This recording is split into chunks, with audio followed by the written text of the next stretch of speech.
네, 안녕하세요. 2018학년도 기출분석 시작하겠습니다. 유치원 교직 논술부터 시작하겠습니다. 1교시에 해당하는 내용이죠. 자, 교재로는 317페이지입니다. 교재 보시면요. 다음은 교사 학습 공동체에서 유치원 교사들이 나눈 대화이다라고 되어 있어요. 브롬펜 브레너의 생태학적 체계 이론에 근거해서 유치원 가정 연계의 필요성을 논하라라고 되어 있습니다. 앱스타인이 나왔네요. 앱스타인의 유치원 가정 연계 유형 중 대화에 나타난 세 가지를 쓰고 각각의 유형에 해당하는 사례를 찾아 제시하라 그랬고요. 김 교사가 근무하는 유치원이 가정과 관계를 맺는 방식에서 초래하는 교육상의 문제점을 유아, 부모, 유치원 차원에서 각각 한 가지씩 논하고 이를 해결하기 위한 방안을 세 가지 쓰라라고 되어 있습니다. 선생님, 제가 운이 참 좋았어요. 2018학년도에 최종 합격을 한 선생님께서 논술을 19점을 받았었어요. 그래서 그 분이 이제 복원을 하셔서 저한테 보내주신 게 있는데 그거 이제 교재에 나와 있죠. 그런데 이 분의 답안지를 먼저 분석을 해볼게요. 왜냐하면 이분의 답안지를 보시면 우리 유치원 교육과정이 유치원 임용고시가 원하는 논술 답안을 정확히 알 수가 있어요. 자, 331페이지 보겠습니다. 지금 얘기하는 게 가정과 유치원 연계이거든요. 그래서 이분이 이제 서론에 가정과 유치원 연계에 대해서 얘기를 했어요. 최근 가정과 유치원의 연계에 대한 중요성이 강조되면서 이에 대한 관심이 증가하는 추세이다. 이에 연계의 필요성과 유형 등에 대해 다각도로 살펴보고자 한다라고 서론을 했어요. 그 다음에 브롬펜 브레너의 생태학적 체계 이론, 이론적으로 따지면 그 문제가 뭐였습니까? 이론을 왜 이렇게 많이 실어놨을까? 그 문제를 보시면 생태학적 이론에 근거해서 유치원 가정 연계의 필요성을 논하라. 이론적으로는 선생님 미시체계와 중간체계예요. 우리 이론적으로 먼저 설명해 드리면 우리 브롬펜 브레너 이론 중에서 유아가 중심에 있고 가장 가까운 게 미시체계인데 이 미시체계 일반적으로 가정과 유치원이 들어가죠. 그런데 가정과 유치원의 관계는 뭐가 돼요? 중간체계가 돼요. 중체계. 네, 중체계는 미시체계와 미시체계의 관계이기 때문에 여기서 각각이 미시체계로 중요하죠. 가정이 유아에게 밀접한 영향을 미치는 곳이라서 유치원이 그 자체로 유아에게 밀접한 영향을 미치는 곳이라서 그런데 그거보다 더 중요한 건 가정과 유치원의 관계, 이 둘의 관계, 미시와 미시의 관계, 중간체계다. 그래서 이게 배점이 3점 돼 있습니까? 브롬펜 브레너 이론이 배점이 몇 점 돼 있어요? 3점 돼 있거든요. 3점이 돼 있다라면 지금 미시와 중체계 정도는 모두 다 설명을 해야 되는 거예요. 그런데 우리 선생님 어떻게 했나 봅시다. 브롬펜 브레너의 생태학적 체계 이론은 유아를 둘러싼 환경의 중요성을 강조한 이론이다. 이 이론에 따라 그러니까 이 선생님의 1점에 해당하는 게 브롬펜 브레너의 전반적인 그 이론을 설명을 했어요. 아, 너무 잘하셨죠. 그리고 이 이론에 따르면 유치원과 가정은 유아에게 직접적인 영향을 미치는 미시체계다. 나왔죠. 그리고 이러한 미시체계인 유치원과 가정은 유아에게 직접적이고 강력한 영향을 미치면서 둘 사이에 일관되지 못한 교육은 유아에게 부정적인 영향을 주게 된다. 자, 우리 선생님은요. 각각이 미치는데 너무 강력하게 미치니까 일관되지 않으면 아이가 혼돈될 수 있다는 거예요. 그 다음에 따라서 일관되고 체계적인 교육 제공을 위해 유치원과 가정의 연계가 반드시 필요하다. 우리 선생님은요. 중체계는 실은 안 나왔어요. 그런데 어떻게 3점이라는 기준에 맞췄냐면 이 미시체계, 각각의 미시체계가 직접적인 영향을 미치기 때문에 일관적이지 못했을 때 아이에게 미치는 부정적인 영향이 뭔지 한마디로 예로 굉장히 이 미시체계를 그냥 미시체계가 있어요가 아니라 그 미시체계가 미치는 영향들 그리고 그 영향들이 왜 일관돼야 되는지 그거를 심도 있게 얘기를 했어요. 한마디로 여기에만 초점을 맞췄지만요. 그거를 굉장히 구체적으로 설명을 했다라는 거예요. 그래서 3점 배점에 해당이 됐을 겁니다. 네, 그렇게 해서 우리 선생님이 19점을 받았는데요. 제 생각에는 이제 마이너스 1이 어디서 됐냐면 원고지 작성법에서 된 것 같아요. 제가 이 글을 받았을 때 우리 선생님이 약간의 오타와 띄어쓰기 뭐 이렇게 오류가 있었거든요. 그래서 그거를 수정해서 지금 그 띄어쓰기와 우리 선생님이 오타가 있었던 부분을 제가 그 수정해서 지금 달았기 때문에 이 답안은 지금은 20점이 될 것 같습니다. 근데 그 당시에 우리 선생님은 19점을 받았는데 말씀은 드립니다. 제 생각에는 이렇게 해서 3점을 다 받았던 것 같아요. 3점을. 그런데 우리 선생님 2번이 지금 논란이 되는 거 아니에요. 그쵸? 우리 선생님 답안에서 이제 제가 카페에서 아니 이게 개인적으로 쪽지 질문도 받긴 했지만 2번이 앱스타인의 유치원 가정 연계 유형이라고 했는데 앱스타인의 이론이 교재에 나왔거든요. 교재에 나온 거 보시면 유치원 가정 연계는요. 이렇게 나눠집니다. 자, 321이요. 부모 역할 지원, 의사소통이요. 3번째 자원봉사, 4번째 교육활동 참여, 5번째 의사결정, 6번째 지역사회 협력. 요 6가지이거든요. 그런데 우리 선생님 답변을 한번 보세요. 우리 선생님 답변은 유치원과 가정의 연계를 위한 유형 중 사례에 나타난 건 유치원이 주도적으로 안내하고 교육하는 유형이다. 체교사는 워크숍과 부모 교육을 통해 정보를 유치원이 일방적으로 제공하고 있다. 이렇게 얘기하고 있죠. 그러니까 정보를 제공하고 있다. 일방적으로 제가 붙인 거. 그 다음에 학부모가 적극적으로 유치원 운영에 참여하는 유형이다. 박교사의 유치원에서는 유치원 운영위원회와 학부모회를 통해 학부모들이 유치원 운영 및 결정에 직접적으로 참여하고 있다. 3번째, 유치원과 가정이 양방향적으로 참여하는 유형이다.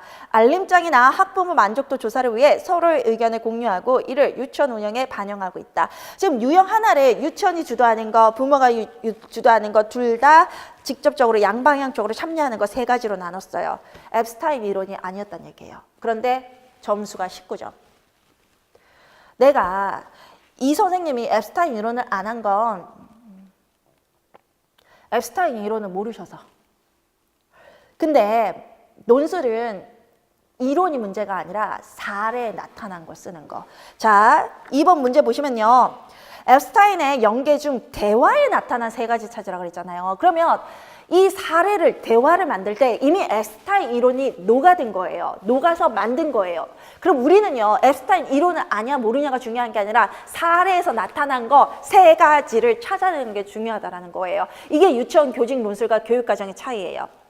유치원 교육과정은요. 그 학자 이론을 물어보는 게 맞아요. 학자 이름이 나온다면. 그런데 유치원 교직 논술은요. 이미 그 이론을 다 녹아서 사례에서 풀어 쓴 거예요. 그런데 그 사례에서 포인트만 정확하게 찍고 이론을 몰라도 포인트를 찝어서 녹아낸 걸 그대로 가져와서 답을 썼을 때 이론은 맞다라는 겁니다. 왜? 본인들 자체가 이론을 정확하게 그대로 쓴 게 아니라 녹여냈기 때문에.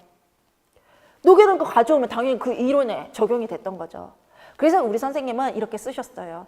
논술은 이렇게 쓰는 거예요. 선생님, 이분이 정말 귀한 어떤 정보를 여러분들에게 준 거예요.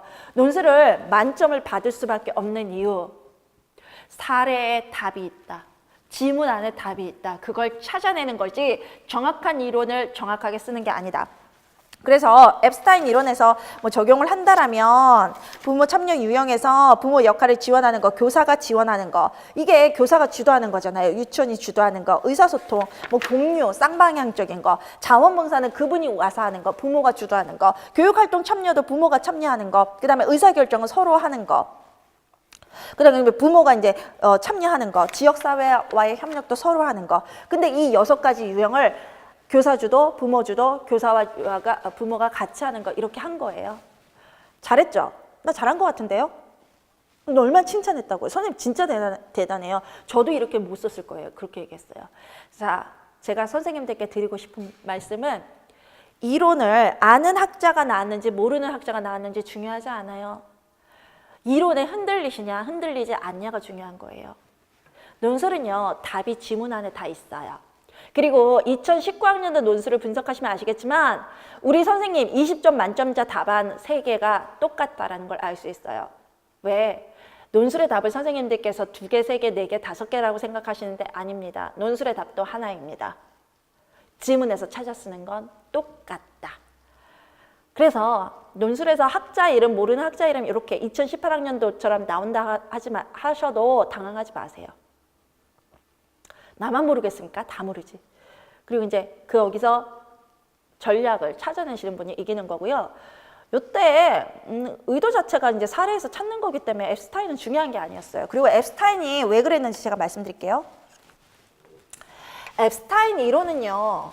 앱스타인이 주장한 어떤 학문이 아니에요. 부모 연계 유형은 일반적으로 정해져 있는데 그런 부모 유형을 얘기하면서 앱스타인이 여기에 참고 문헌으로 나왔었어요.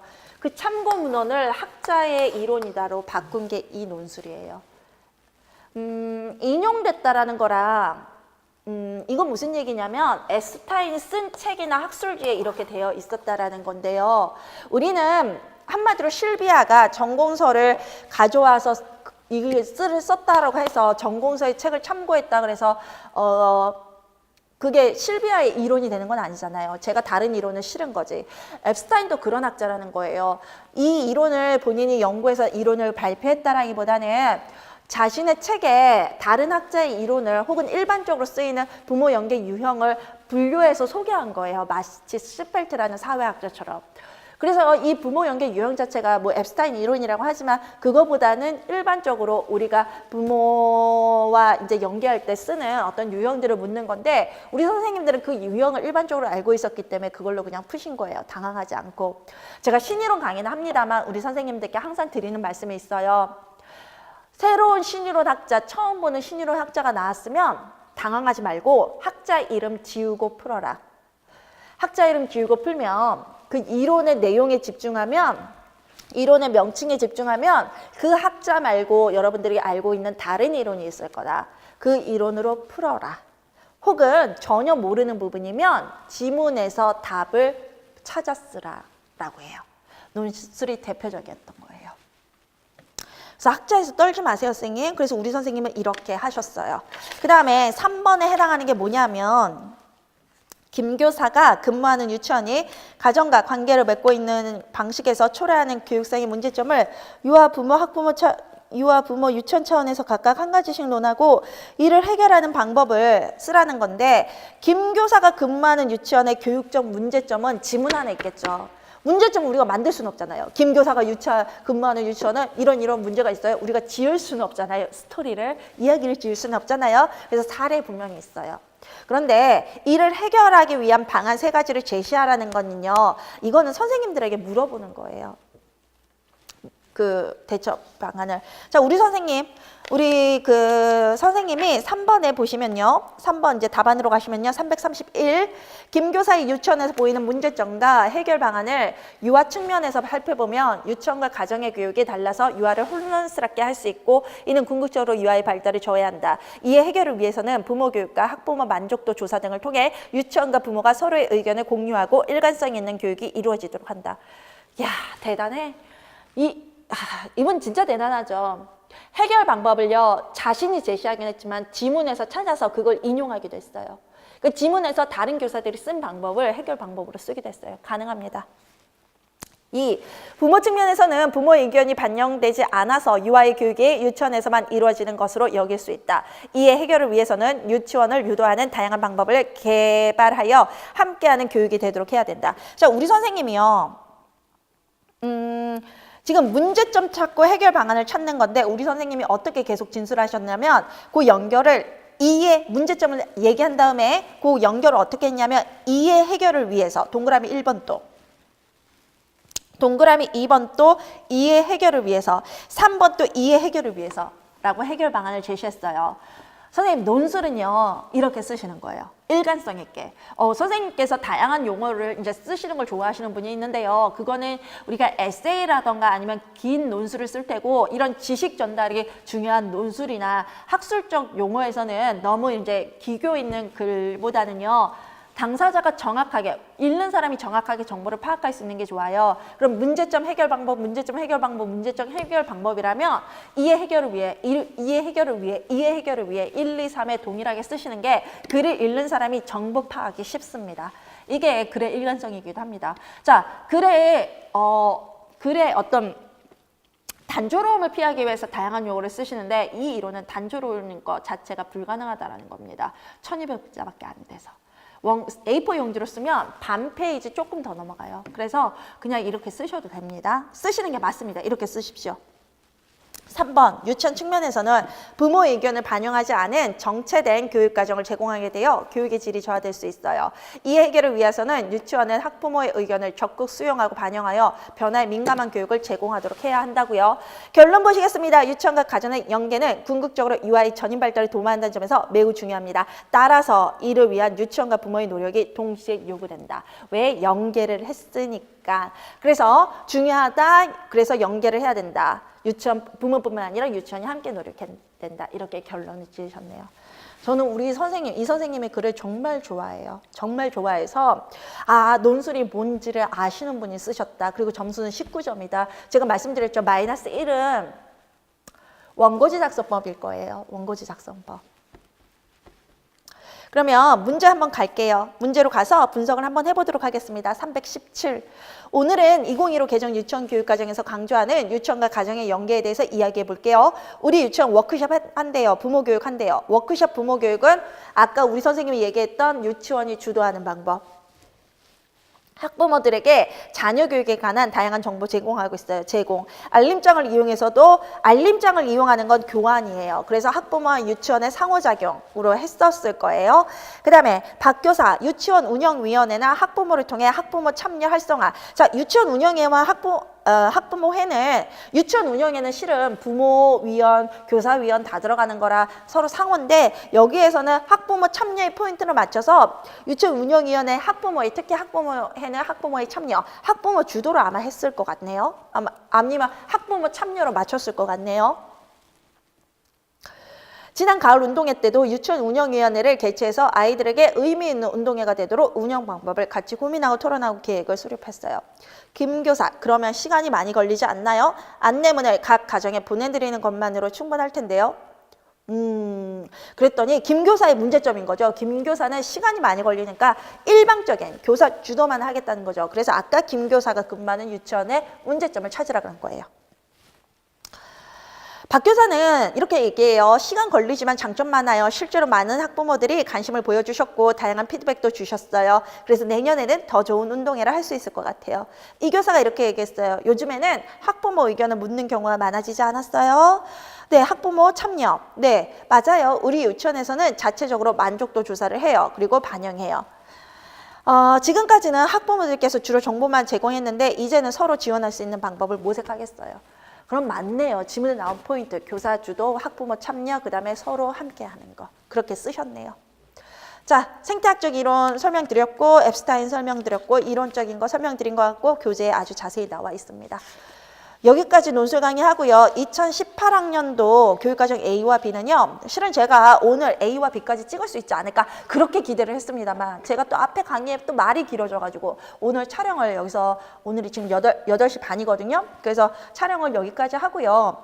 교육과정 A와 B는 이번 주말에 그다음에 2019학년도는 이번 주말에 촬영을 계속하기로 결정을 내렸습니다. 이해해 주셨으면 좋겠습니다. 강의가 조금 미뤄지고 있는데 강의가 미뤄지고 있는 이유가 제가 조금 게을렀다라기보다는 실은 선생님들에게 굉장히 이 이론 강의를 통해서 기출 특강을 통해서 많은 것들 제가 알고 있는 것들을 정말 아낌없이 나눠드리고 싶어요. 중간에 심술도 부르긴 해요. 설명하기 싫어요. 안 할 거예요. 심술도 부르긴 했지만 기본적인 제 마음은 선생님들께 아낌없이 나눠줬으면 제가 알고 있는 걸 공유했으면 그런 생각이 들었습니다. 그래서 강의에서 이제 제가 하나하나 정성을 들여서 혹은 제가 알고 있는 모든 걸 담아서 설명을 하려 보니까 기출 강의가 조금 길어졌어요. 그래서 이제 실은 이번 중가가 저번 중가가 이번 중가가 끝났어야 되는데 강의가 조금 길어진다는 점, 근데 더 많은 질 높은 강의를 제공하기 위해서 그렇다는 점 조금만 이해해 주시고요. 이번 주에 마무리를 하거나 이번 주에 정말 마무리 못하면 다음 주 목요일까지는 마무리하도록 하겠습니다. 네. 2018학년도 유치원 교육과정 A에서 뵙도록 하겠습니다. 감사합니다.